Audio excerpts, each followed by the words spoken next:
Satsang-42. Know that you are Param Atman.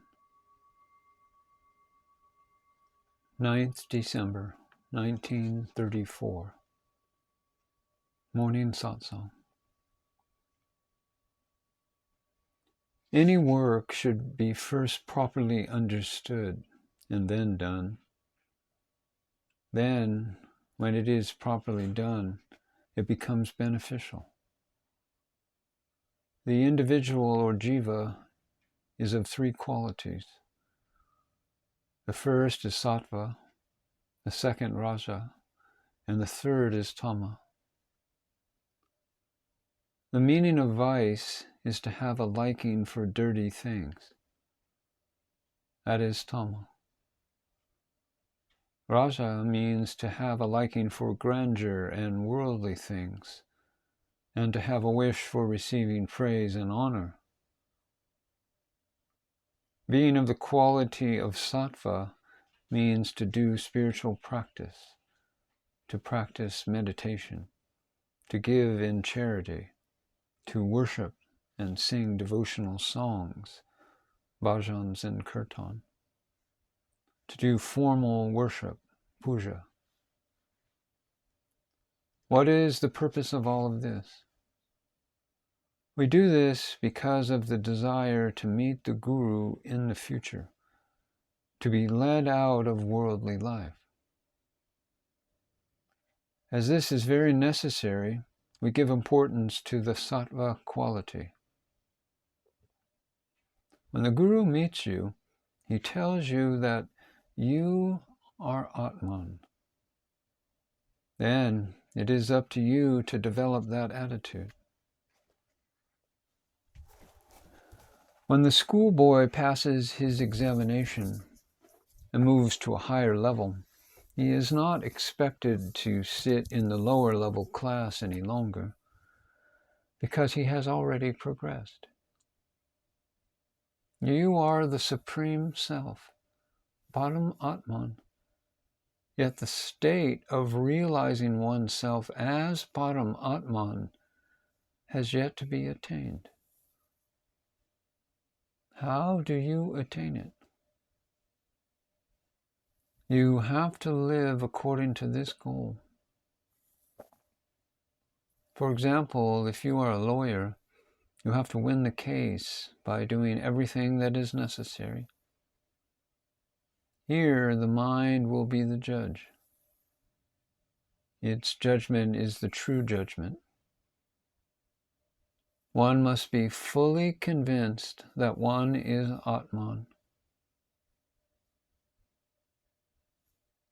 A mad person was told by a very wise man, "You are not mad. People have wrongly called you mad." He told the madman this, and accordingly the madman changed inwardly. Although he was having fits of eccentricity occasionally, he tried hard to believe that he was wise, and soon his concept changed and his madness disappeared. Each and every person has the right to attain freedom. There is no discrimination such as man, woman, or child. However, everyone must do some type of spiritual practice, sadhana.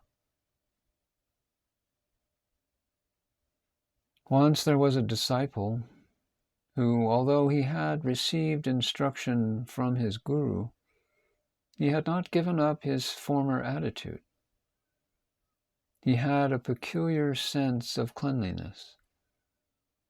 His concept was such that in order to avoid the touch of the dirty earth, he climbed up a tree.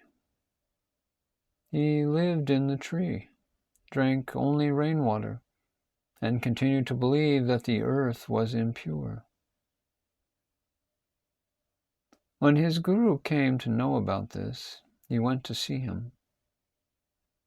The guru saw that the disciple had become very famous. People had built quite a large round platform around the tree, and had made a lot of decorations with all sorts of pomp and show. The disciple did not like to come down, because to him the earth was impure. When the Guru came to see him, he called him up into the tree and said, "You come down."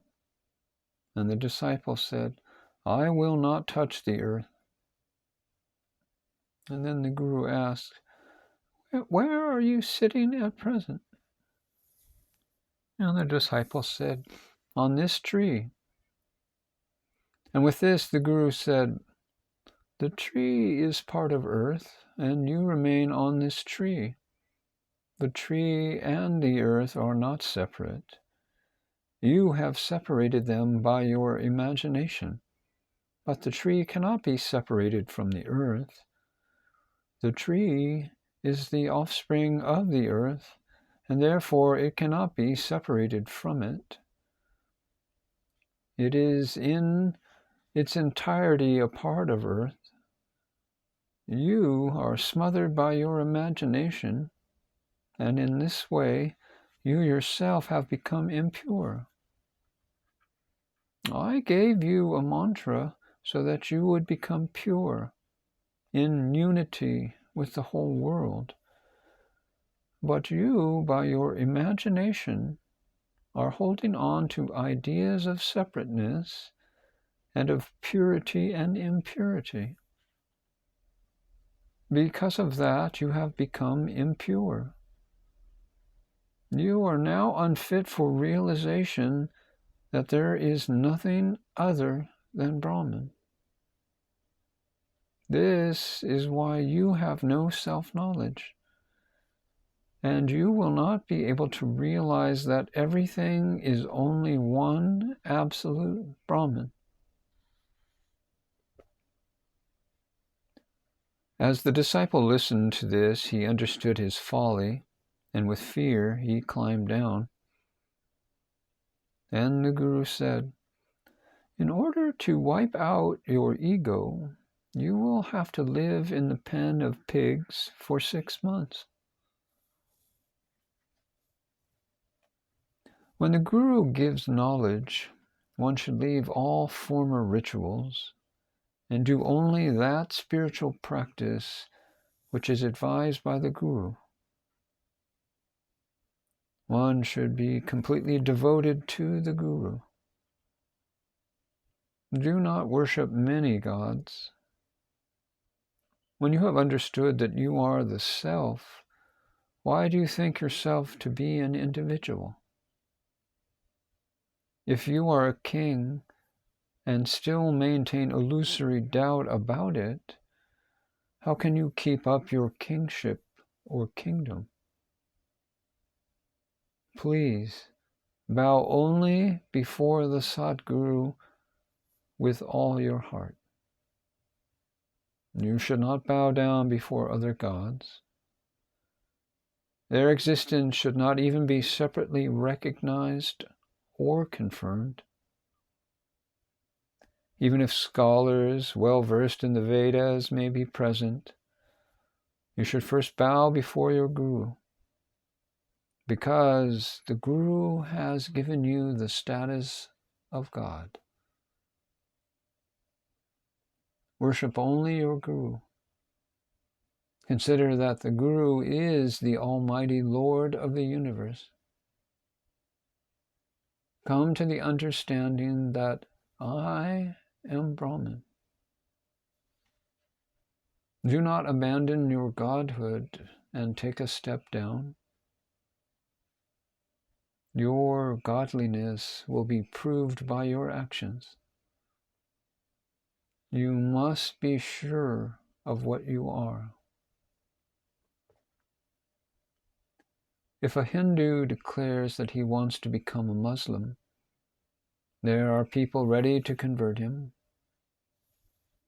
As soon as you say that you are an individual, illusion, Maya, is very happy to distract you from your real nature and to keep you inside her institution. Do not lose your godliness by worshipping many gods. Prove your spirituality. You are the Supreme Self, Param Atman. Do not step down from that position. This will make you petty. Even if Brahma, the Creator, meets you, you still will not lose your divinity. In the Bhagavad Gita, Krishna has advised, leave all religions and surrender yourself to me, the Self, alone.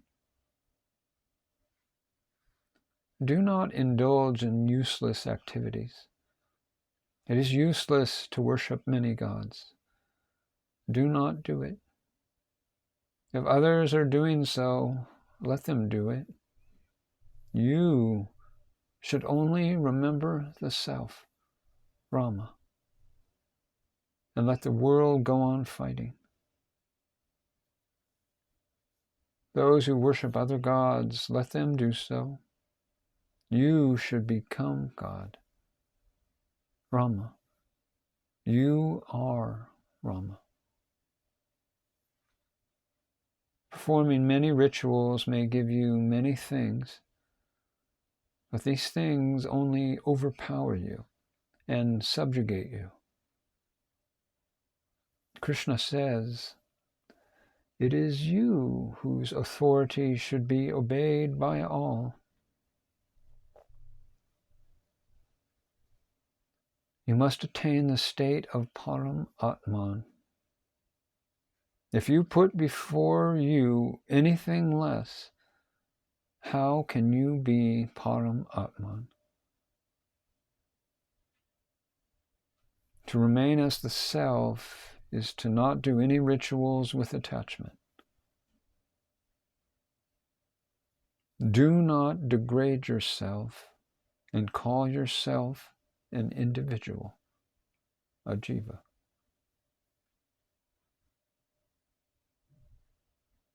Whom will Param Atman worship? You are Param Atman. If anyone is possessed by an illusory ghost, that ghost will run away upon looking at you. If you show respect to a ghost, it will ride upon you. Then, where is your divinity? As soon as you become an individual, take it for granted that the ghost, Maya, will overcome you. It will even eat you. Be very careful not to trade your status of Atman for that of an individual. Give up meaningless rituals. Be like an emperor. Why are you anxious about the sacredness or any other conditions of the body? The Self is supremely benevolent, supremely pure. When can you say that the blessings of the Guru have done a great miracle? Only when you know that you are Param Atman, the Supreme Self. The lesser deities will then run away at the sight of the Son of the Guru, the one who is a truly elevated being. Wine, liquor, and other strong intoxicants should not be taken, because if one is under the influence, there can be great mistakes made. False imagination is just like wine. The lesser gods capture your superstitious imagination, and you suffer great loss because of false imaginings. false imaginings cause harm to others and to yourself. This is done only by you.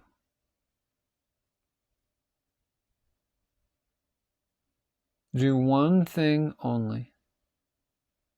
Do not lose your own state of being Param Atman. That is most important above all. That is the highest devotion. To remain in our own self is the true religion. There is no other sadhana, and there is no other God. Do not be deceived. Rituals are meant for those who are bound by doctrines.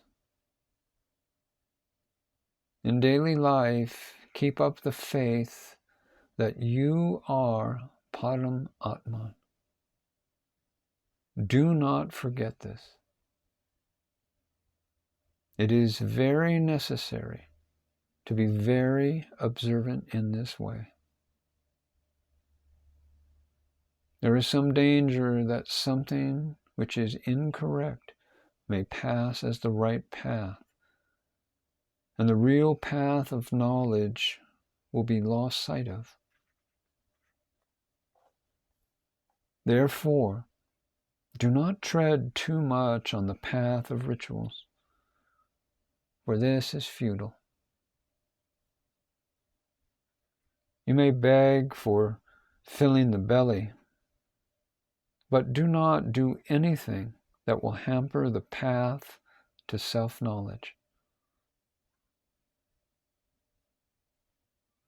There is no shame for a man of wisdom who begs for alms, but do not allow the worship of lesser deities to prevail. Never allow the mind to fall prey to bad influences. The faith in Brahman must be well maintained. Think before you worship lesser gods. When you yourself are the effulgence of truth, of what use are these petty little deities to you? What will they give you? Will the ocean ask for the drinking water from the river?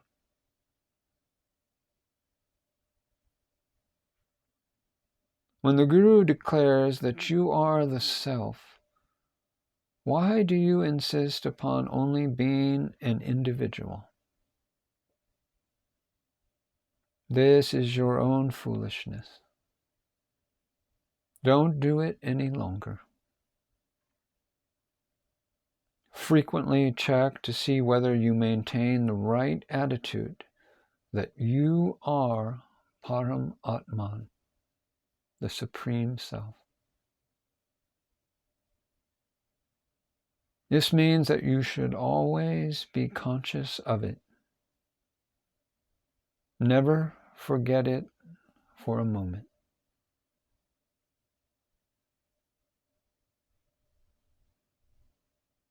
If you abide in your own consciousness, how much time does it take for self-realization?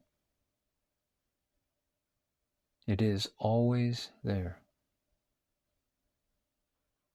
You should actually live like that. You are that Param Atman, the chariot whose wheels are all of the deities. Don't make any mistake about it. Have no doubt. Remain awake to the fact that you are Param Atman.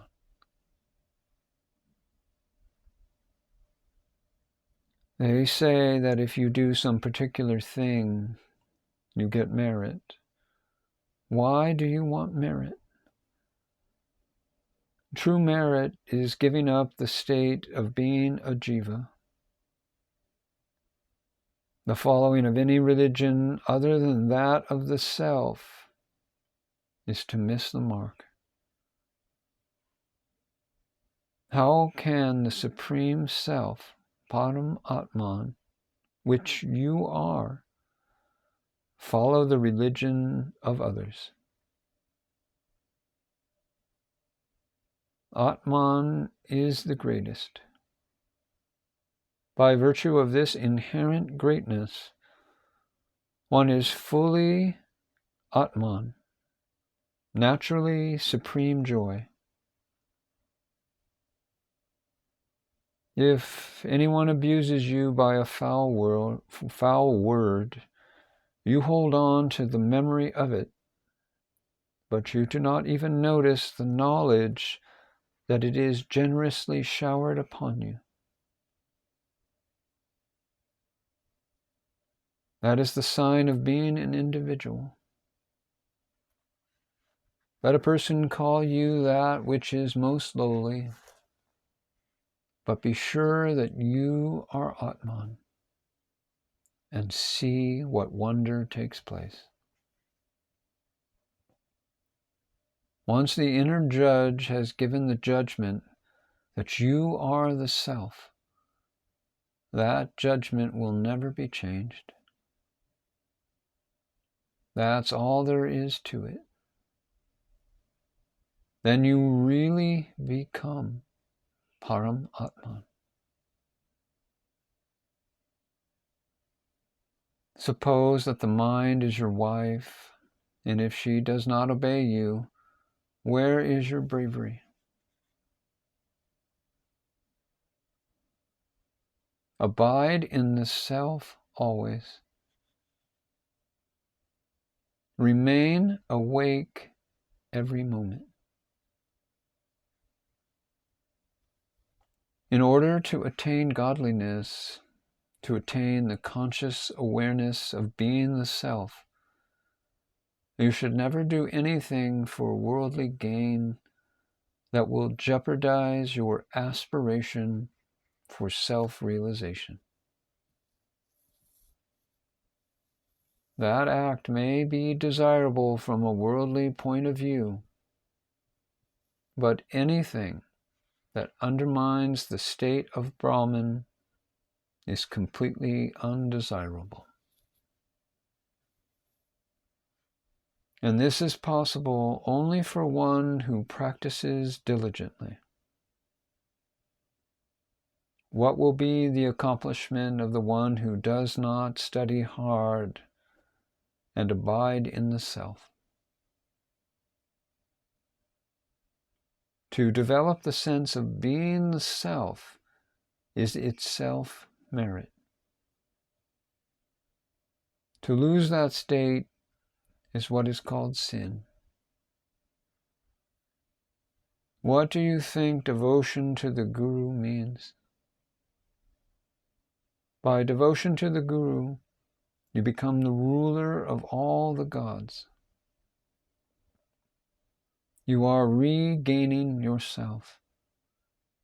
You are realizing your true nature, your real being, your real power. This is devotion to the Guru.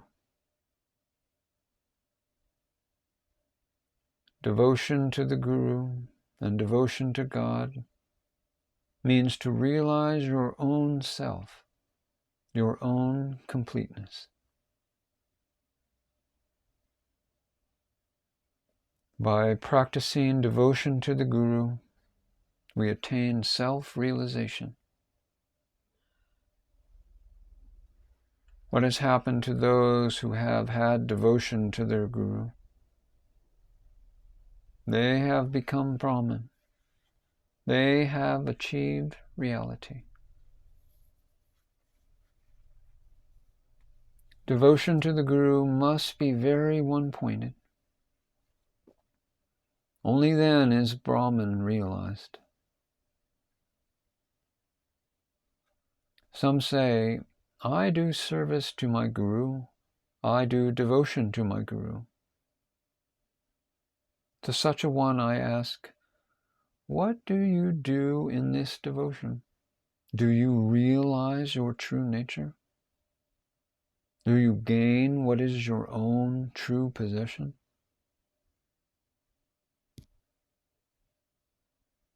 You yourself become the Self, God, Atma Ram. This is true devotion to the Satguru. Remain as your own self. Do not lose your dignity. Eham Brahmasmi. I am Brahman is your dignity. Never forget that.